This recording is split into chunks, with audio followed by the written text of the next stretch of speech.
അഹ്ലുസുന്നത്തി വൽ ജമാഅ മധ്യമമായ നിലപാട് എല്ലാത്തിലും സ്വീകരിക്കുന്നതാണ്. അവിടെ പ്രത്യേകം മനസ്സിലാക്കുക, മധ്യമമായ നിലപാട് എന്ന് പറഞ്ഞാൽ എപ്പോഴും നടുക്കാണ് എന്നുള്ളതല്ല.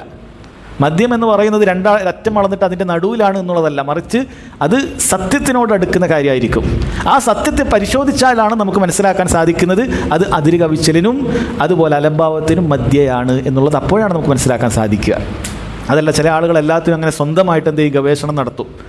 ചിലർ പറയും എന്താണ്, താടി വടിക്കൽ നിഷിദ്ധമാണ് എന്ന് നമ്മൾ മനസ്സിലാക്കും, താടി നീട്ടി വളർത്തണം എന്ന് മനസ്സിലാക്കാം. ചിലരെന്താ, ഞാൻ മധ്യമ നിലപാടെടുക്കുക, വടിക്കൊന്നുമില്ല, നീട്ടി വളർത്തുന്നില്ല, ഞാനൊരു കുറ്റിയാക്കി വളർത്താം. ഇതാണോ മധ്യമ നിലപാട്? അല്ല.